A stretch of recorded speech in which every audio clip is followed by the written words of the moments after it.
last fantasy hoops of the season. Aren't you sad? Very sad. I am too. Lauren Shehadi, Jamey Eisenberg, glad to be with you for this last show. Wouldn't be a last show unless we gave out a couple of awards. You are MVP. I've decided. Dwayne Wade. You're the breakout player of the year. Thank you. What a year from Dwayne Wade. Yeah, absolutely. You know, you talk about a team that went from 15 wins a year ago to where they are now, on the verge of clinching the number 5 seed in the Eastern Conference, and the biggest part of that is Dwayne Wade. You know, you look at the year that he's had, was drafted toward the end of the first round, you know, so you look at where he's put up stats. He's the number 2 overall fantasy player, the number 1 guard. He's past Chris Paul, past Kobe Bryant, ahead of Dwight Howard, just behind LeBron James. So LeBron, number 1 overall pick, we expect him to put up those type of numbers, but Dwayne Wade, the way that he's played, well deserving of the MVP award because he's really helped fantasy owners, especially those that took him around pick 6 through pick 12. He's really lived up to the expectations. Just behind LeBron, just a little bit. Who's your rookie of the year? Well, you look at Derrick Rose and the year that he's had. You know, you talk about just a fantastic season from a fantastic player. He's going to be a tremendous fantasy option for years to come. And this is a tremendous rookie class, as we've talked about all season long. You know, you look at Russell Westbrook, O.J. Mayo, Eric Gordon, a lot of these players that have really stepped up, Brooke Lopez, Michael Beasley.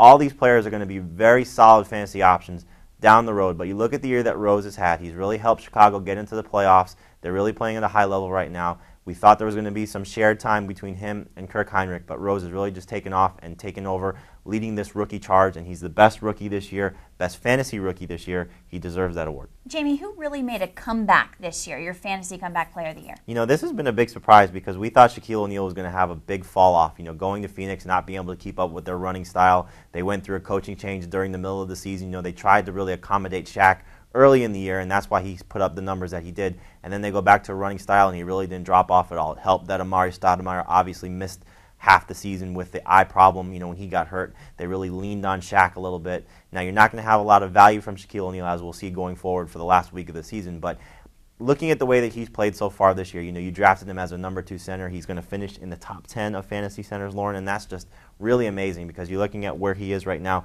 We don't know what's going to happen to him next year because he may not be in Phoenix trying to get his way out of the Suns, but at least right now Dallas. for this season, really helped the Suns this year and helped fantasy owners with a very good, solid season. You know who helped fantasy owners as well, Rajon Rondo. What award do you give him? Biggest breakout? Yes, absolutely. The best breakout player, just like you with the fantasy awards. Thank you. You look at the way that Rajon Rondo played. This was sort of a difficult one to give out because you look at the year that David Lee has had, Troy Murphy. These have been players that have really taken their game to the next level. Devin Harris will put into this category as well. But Rajon Rondo finishes among the top 25 fantasy producers for the season, not just guards, overall players. He's really taking his game to the next level. Shooting is better, getting that scoring up. His assists are obviously going to be there when you're playing with guys like Kevin Garnett, Paul Pierce, Ray Allen. You know he's going to be able to distribute the ball, but he rebounds also for a guard, gets you a lot of steals, just really played at a high level this year, and I think that sets him up really for a nice career down the road. And I think a lot of fantasy owners are going to look at Rajon Rondo, be able to draft him as a number 1 fantasy guard. You know, he really falls into the number 2 category of the type of player that he is, but you could draft him as a number 1 guy now with the way that he's playing. And perhaps a guy that didn't live up to your expectations, Allen Iverson. I know he's your bust of the year. Yeah, you know, it's hard to look at which player is actually going to be the worst player for the season, but you look at the year that Iverson had. Obviously, the trade really limited his value. You know, when he went from Denver to Detroit, we knew there was going to be a step back going from a high-powered offensive team in the Western Conference to a slow-down team in the Eastern Conference. Then he had the back injury. That sort of factors into it as well. You don't want to sort of look at injuries when you're talking about a bust because that could lead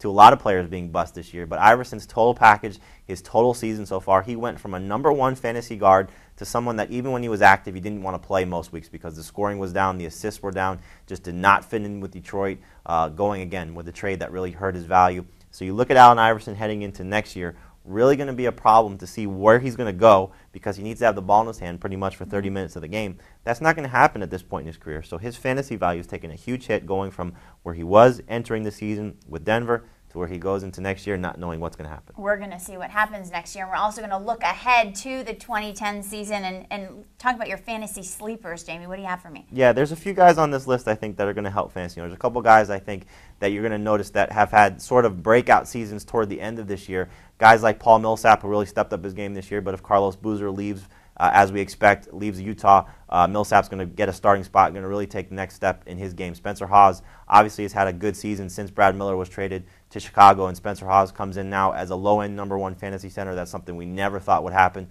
but he's really playing at a high level, a double-double threat. I like Michael Beasley going into 2009, 2010. I think you've seen sort of a little bit of development in his game, especially toward the end of the year when Udonis Haslem had the finger injury.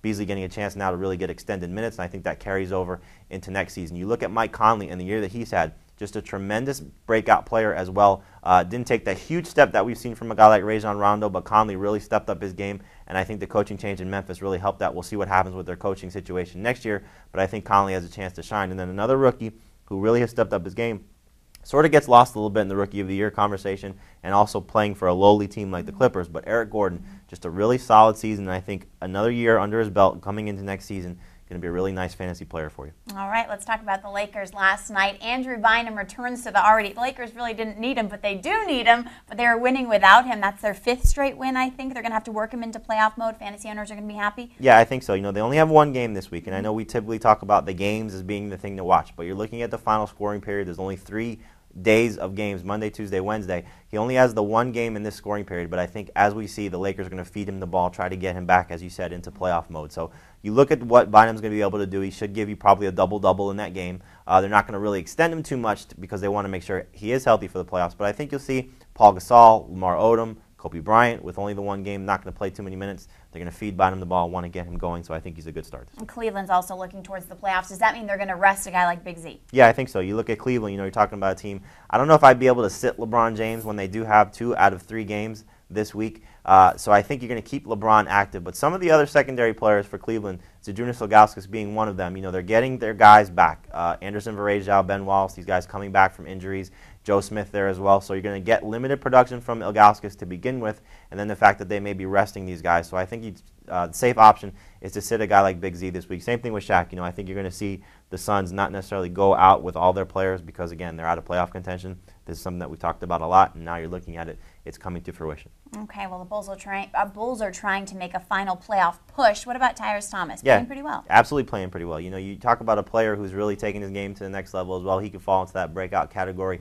Also, just had a really solid season this year, and I think that sets him up very nicely for next year. But looking at him for the scoring period, going to give you probably close to a double-double. He's scoring above 20 points per game in several of his last outings, and I think the rebounds are there, 6-7 a game. So you look at the way Thomas has played this year and the way that he's playing down the stretch, these Bulls are really starting to come together a little bit. They're going to be a little scary team to face in the playoffs, and I think Thomas is a big reason why. And obviously the Celtics are going to be a scary team as well. They're always a scary team. Kevin Garnett, we've always talked about getting him healthy. What now, Jamie? Well, he is going to be healthy. That's the good thing, but I don't think you're going to get the type of production from Garnett that you expect and that you hope for. Still dealing with this knee injury, still some soreness. We don't know exactly how he's going to look when he gets back on the court, so I know you're pretty anxious to get him back in there, especially if you're in your championship week or you're looking to make that final push in your Roto League. I just don't know if you're going to get the production from Kevin Garnett that you expect, that you hope for. Keep him reserved this week just to be safe. Again, they're looking for the playoffs. They're not looking for the last couple games of the regular season. And Ginobili's out. That's definitely a major blow, but for Roger Mason owners, could be a good thing. Yeah, he's been playing really well, and I think you look at the way that Mason's going to play, good source of three-pointers, good source of points. He's going to give you probably in the 15-point range, going to give you a couple of assists, a couple of rebounds. Not going to give you the type of production that you got from Manu Ginobili, but still, they're looking for someone to fill that void, someone to be the third piece of the big three with Tim Duncan, with Tony Parker. And Mason's not a bad option this week. And, Jamie, this is our last one, our last graphic. Are you ready? Sit-em guards. What do you got for me, Jamie? Steve Nash? I got you, Steve Nash. You look at Nash and just the way that he's playing down the stretch, obviously putting up great numbers, but again, as we talked about, the Suns out of contention, not necessarily going to take the risk of putting a guy like Steve Nash in there because they're not going to play some of these older veterans. You put Grant Hill into this category as well, along with O'Neal and then Steve Nash. These are older players. They don't need to really run them out there. They want to see maybe some of these younger guys can help them, guys like Louis Amundsen, some of their other younger stars, to see if there's anything there. So I think you're going to see some of these veteran players for the Phoenix Suns, again, take a seat, just like we're taking a seat now for the offseason. MVP, we hope we Breakout helped player. You. For Jamey Eisenberg, I'm Lauren Shehadi. It's been so much fun. Thanks for watching. See you next season.